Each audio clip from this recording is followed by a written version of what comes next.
Okay, today's video about baking soda. Baking soda, and some people think that they can make blood and body more alkaline, so more resistant to diseases, and to improve health. Okay, so let's start. I hope it will be not so long.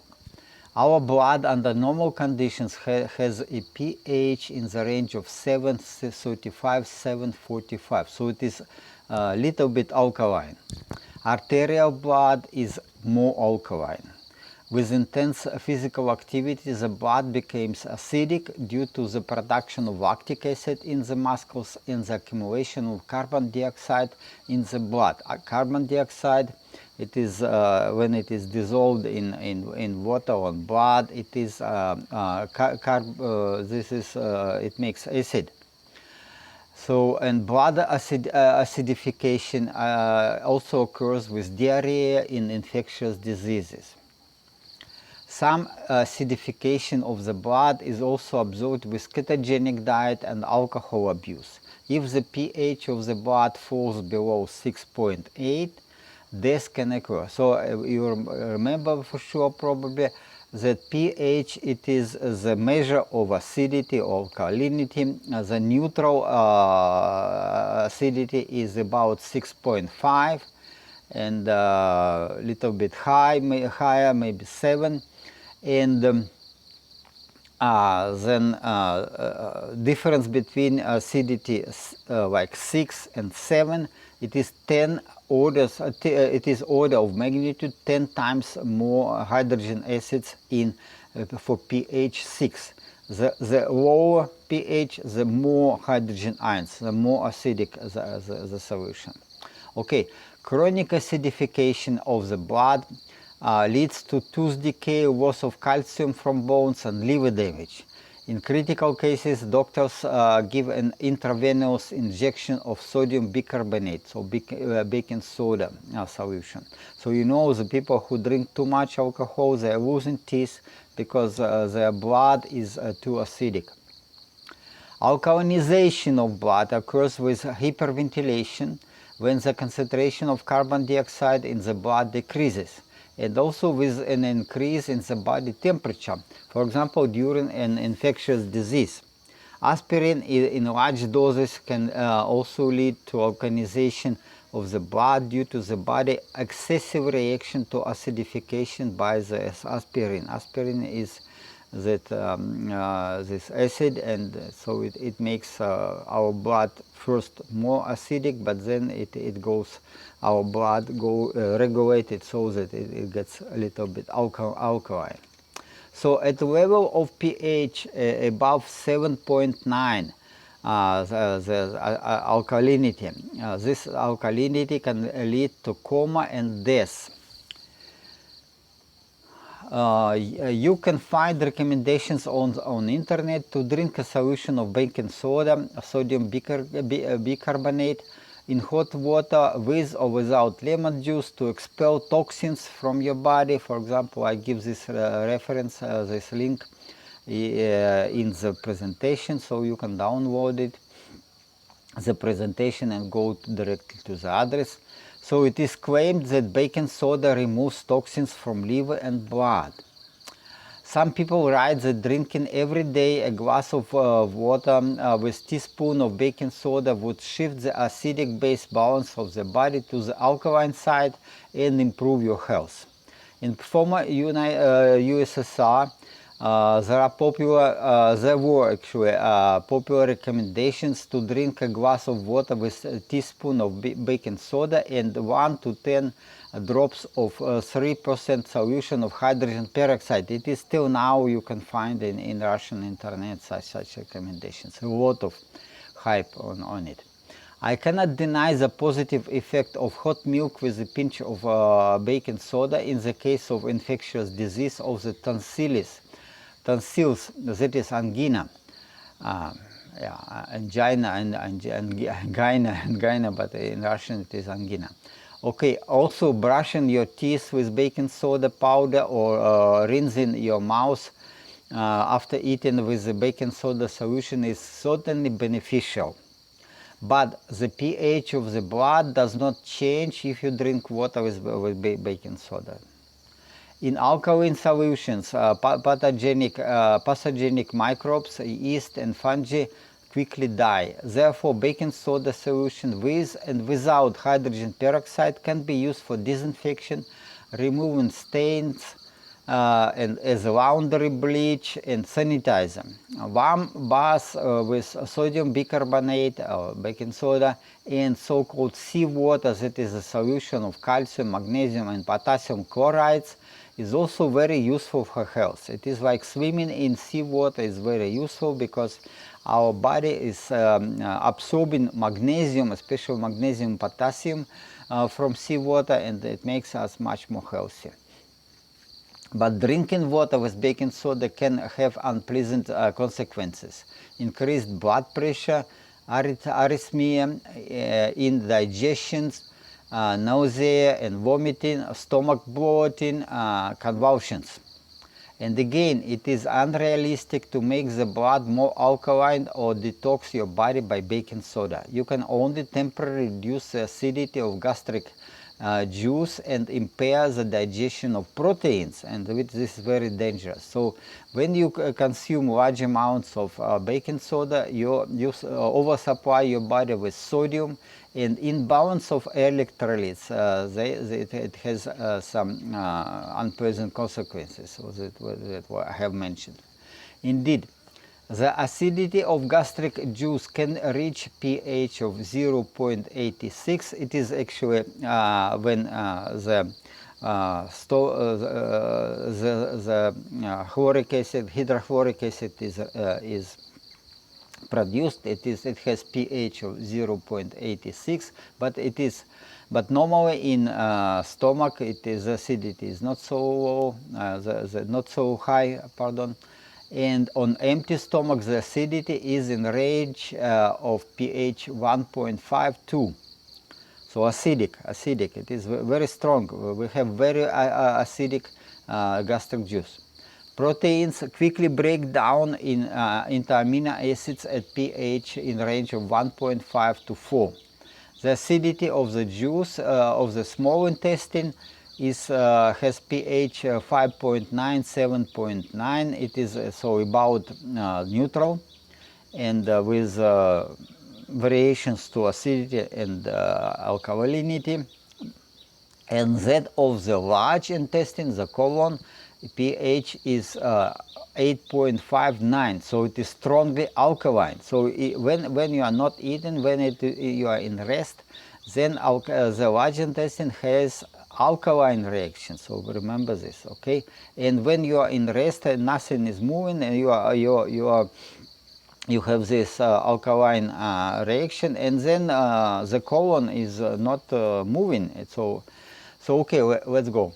At the same time, the acidity of fecal masses has pH from 6 to 8, so it is a little bit acidic or highly alkaline, and it is changing. It changes toward acidification in the event of impaired absorption of short-chain fatty acids. Short-chain fatty acids, they certainly have acidic reaction, and if somehow your stomach works not very well, then you can get little bit acidic reaction, but it is not bad. It is not bad actually.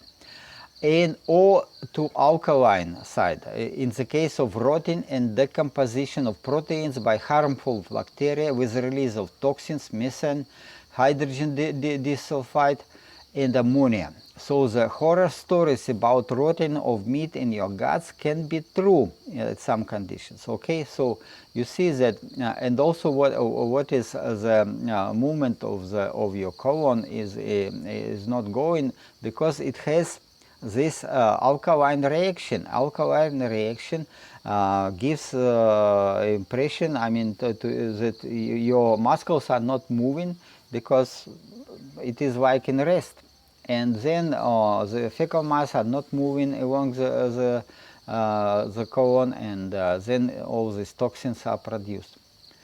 Hydrochloric acid is secreted into our stomach to kill or reduce the growth of harmful bacteria and to facilitate the denaturation of proteins as they enter the gastro-intestinal tract.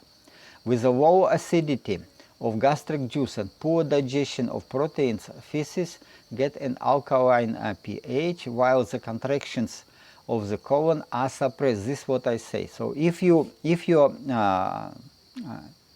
juice in your stomach, the gastric juice, it has low acidity, and then your proteins, you cannot digest proteins, and proteins are coming to your colon, and then you get the alkaline reaction of all these masses inside of your colon, and colon is not moving, and then disastrous consequences. Disease-causing bacteria are able to multiply rapidly in such conditions. So the process of putrefaction of proteins and the growth of bacteria that produce toxins in the colon is accelerated.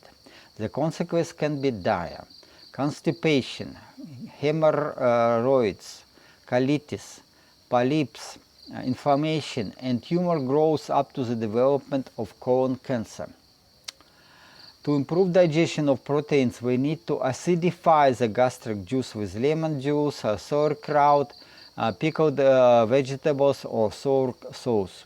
The use of fermented milk products, pickled mushrooms, tomatoes, cucumbers helps to improve digestion and absorption of nutrients in the intestines. So you need high acidity.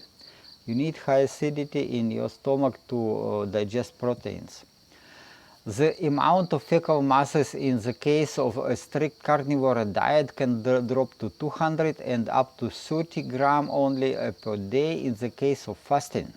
And usually feces contain 65–80% of water. Half of the dry matter is dead bacteria. Insufficient colonic motility in the case of a small volume of fecal masses lead to constipation, hemorrhoids, polyps, inflammation, and bleeding. This is what I was telling. So, and protein diet enthusiasts in this case advise to consume more collagen, connective tissues, and even small fish with bones, which increase the volume of fecal masses so that your colon will work properly, and then you will get defecation every day, and then the good bacteria will produce short chain fatty acids, and bad bacteria will not have time to develop, will not and to produce these toxins. But it is much easier to add enough fiber or resistant starch to your diet. So if you some people stay on carnivore diet, they eat only red meat and salt, nothing else. I don't think it is very good for health, and I see that some people are getting problems as a result of this diet, especially if they take some other medications. So the strict carnivore diet is not bad if you eat from tail to nose. If you eat a lot of collagen, it is okay. If you eat organ meat, it is okay. But as long as you restrict your diet only to red meat and fish with little collagen, you are in trouble. So you have to add some fibers or resistant starch. The amount of fiber or resistant starch can be gradually increased from 15 grams, which is recommended minimum dose, but don't go very quick to larger dose. It can make gas bloating of your guts. It can make a production of too much gas, and then it is again even to diarrhea. The fermentation of resistant starch and so-called soluble fiber increases the mass of the good bacteria that produce vitamins, short-chain fatty acids, and hydrogen. And I was telling about this in previous video, that we need this. We need short-chain fatty acids as a fuel for our brain and as a fuel for muscles. But more than this, we need hydrogen. Hydrogen is antioxidant. It is very good antioxidant. It is healing your body. So you have to consume these fibers or resistant starch. It's up to you to decide what to eat, but be careful not so to keep your digestion in proper way. Okay, so and this if you eat enough of resistant starch or fibers, then it is suppresses the growth of bad bacteria that produce methane, ammonia, and hydrogen disulfide, and various toxins. So you see all these horror stories about that meat can get rotten in your colon and produce a lot of toxins. It can be true. It can be true if acidity in your stomach is low, and if you don't and if proteins are not completely digested in small intestine. And then proteins are coming to your colon, and then this bad bacteria can grow, especially if you don't have enough of these fibers and resistant starch. Short-chain fatty acids, the ketogenic diet, and alcohol consumption can shift the pH of the blood towards the acidic side. I was telling about this. But our body regulates this by increasing the excretion of acids by the kidneys. So simultaneously intensive detoxing of the body goes. High concentration of toxins and acids in urine can damage kidney if you don't drink enough water or get herbal tea. So if you stay on carnivore diet and everything is fine, you consume a lot of fibers and resistant starch, so your digestion go well, but yet you have to drink more water because to detox your body. It is not the baking soda is detoxing you, but this proper diet and eating following ketogenic diet or the carnivore diet and consuming enough of this resistant starch or fibers. So with intensive detoxing, a lot of electrolytes are excreted from the body with urine. This is how our kidney work. So this loss of electrolytes must be compensated by the consumption of saltier foods as well as dietary supplements of magnesium and potassium salts. Drinking water usually contains a lot of calcium. So it is, it is quite normal to get a lot of calcium from water.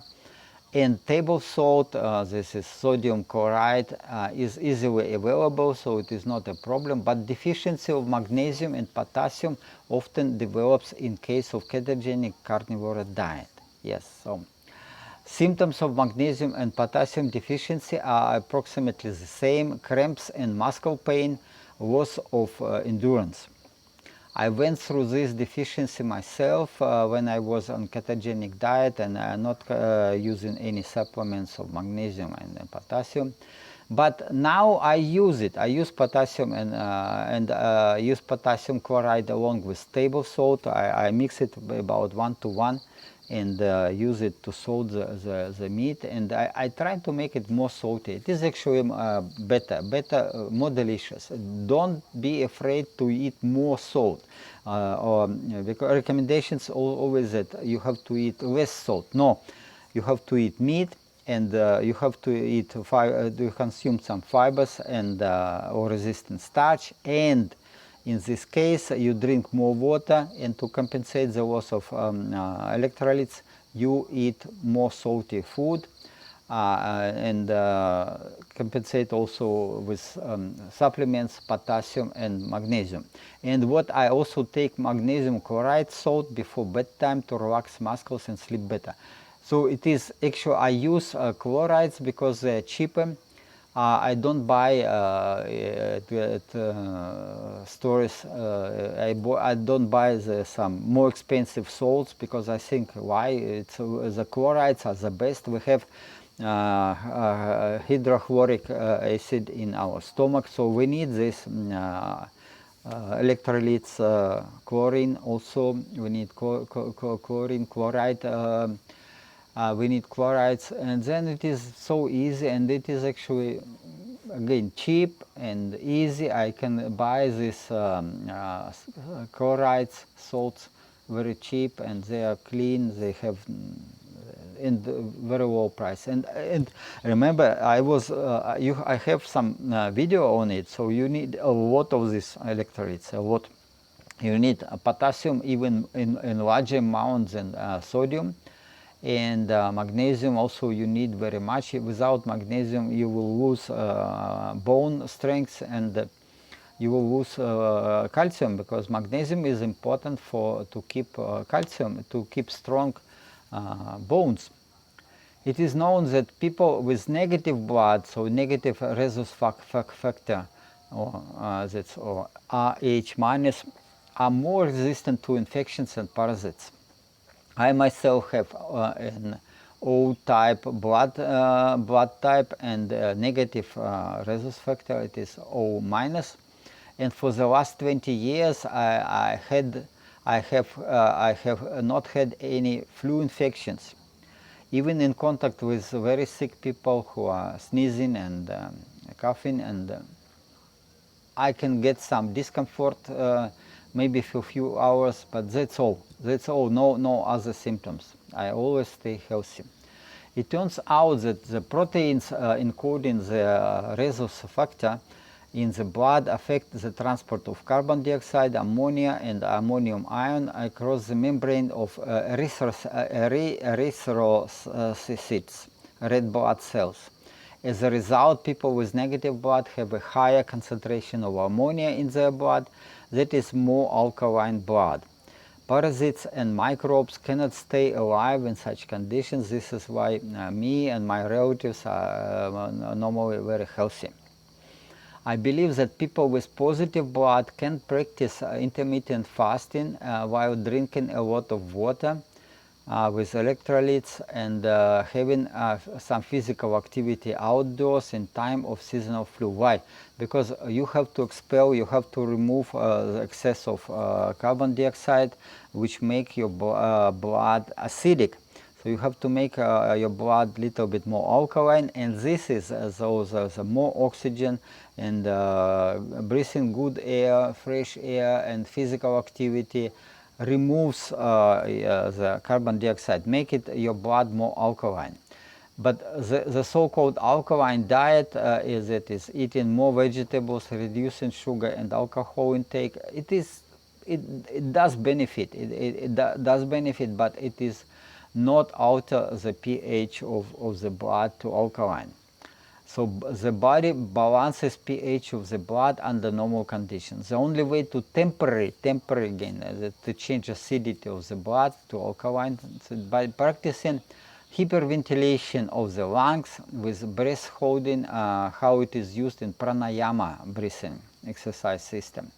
The centuries-old experience of yoga exercises proves their usefulness and can be explained by training our body to variations of the level of oxygen and carbon dioxide in blood. Again, so you are breathing more intensively, you make hyperventilation, your blood is getting more alkaline, but be careful, because again, if it is too much, if you remove too much of carbon dioxide, then you will get tremor first on lips, and then fingers, and all your face will a little bit will be shaking a little bit.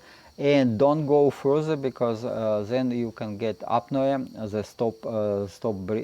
you can stop breathing, and you will black out, so you lose consciousness, and if nobody is around, you can get to coma and even to die. There were some cases when divers were accidentally passed away because of this, because they didn't have enough of oxygen, and they didn't have enough, and had too little amount of carbon dioxide. We need the balance. If you have too little carbon dioxide in blood, it is not so good also. But these variations are very helpful. So these exercises are very helpful. So if you go and hyperventilation, or just go outside for physical activity and breathing deeper and deeper, or making this yoga pranayama exercises, it's very useful. So this video is for educational, informational purposes only. It may contain copyrighted material, okay, but I am not getting any profit for this, and I believe this is quite important, because again I have some tragic story about my father. He was suffering from gastritis, and drinking this soda solution, baking soda with water, and then in time he developed problems with his guts, and actually passed away. He died in suffering from complications in his guts. So you destroy your gastro-intestinal system if you consume soda.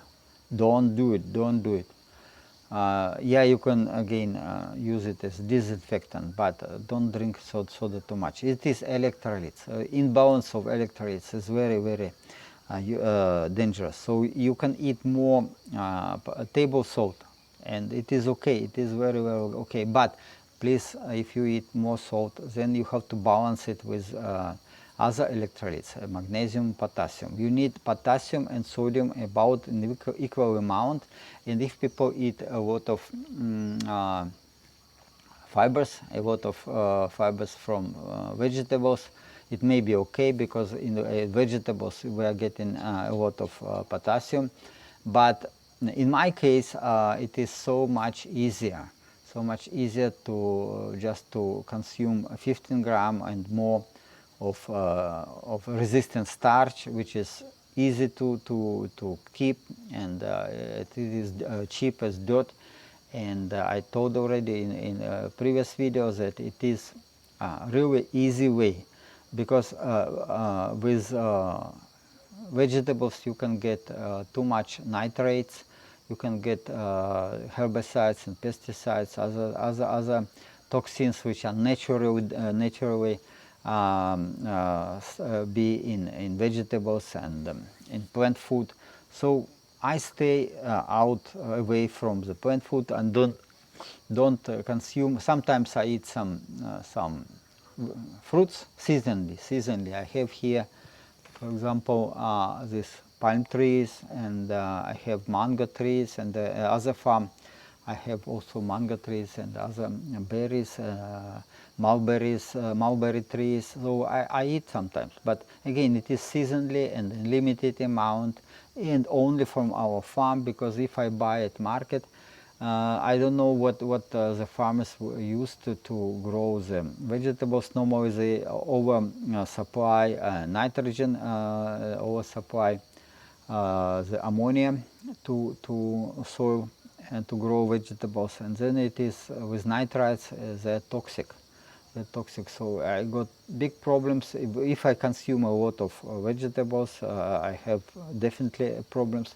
But even now I accustomed already to this diet, or carnivore diet. I feel quite good, and I cannot say the same about my friends. Yesterday I visited, no, day before yesterday, pardon, I visited my friend. He is from Switzerland, and his wife is a Thai person. She is about 60 years old. I'm 63, and he is 75. And I see how he how his health is degrading, and quite many foreigners here develop diabetes. And this wife of him developed diabetes already. She consumes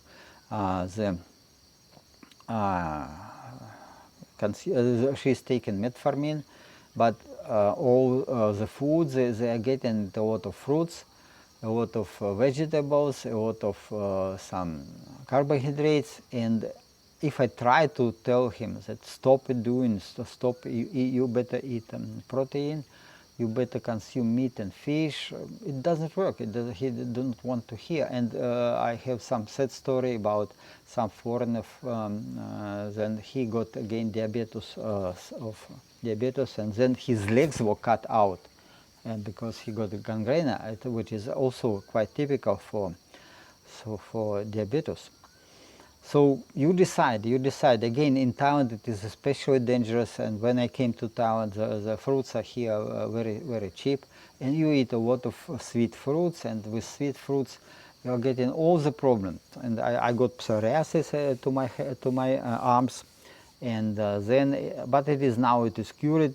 I am so much better now, staying on the carnivore diet. So I don't care about fruits. I eat only. Sometimes, but I eat honey, because I have also the beehives in here, and I have my own honey, and so I eat honeycombs, but again in not much, in a limited amount. Again, better to consume like 50 grams of carbohydrates a day. And I like honeycombs especially because they have heating. So the Asian bees, they produce honeycombs, but they are not like white or white color or yellow color. They are dark brown, because there is a chitin from larvae, from babies. Babies stay in there, and when they turn from larvae to bees, fine bees, they leave the chitin, and chitin is a very, very good substance to clean, to detox our body, and also for our bacteria. So if I consume these honeycombs with a lot of chitin, I am getting more this resistant starch, or I mean, how we call it? It's chitin. Chitin is good for bacteria, and it is cleaning your guts, because also the waxes cannot be digested in your guts, but it is softly cleaning your intestines. So okay, so again, it is up to you. I am not a medical doctor. I am doctor in physics. I cannot give any medical advice. It's just information, and but I think it is valuable information. And the sense of this information, again, if people would hear me, they would have less problems, like my friends here in Thailand, foreigners who got this diabetes. And why? I tried to tell them. I thought, okay, guys, eating plant food is not healthy. But they all zombified by information from mass media, from doctors, that no, fruits are full of vitamins. Fruits are full of toxins and nitrites, and then they are full of sugar. And when they eventually develop this diabetes, then they will pass away very quick. So I see the degradation of mind of this person. It's only 1 month. I didn't see him for 1 month, but I see a decay very quick. And he is 75. His wife is 60. She has already diabetes quite developed, but he is in such stage that pre-diabetic. And I told him, okay, you at least take metformin every day just to delay the development of the diabetes. Okay, that's all. Have a wonderful day. I stay in my farms.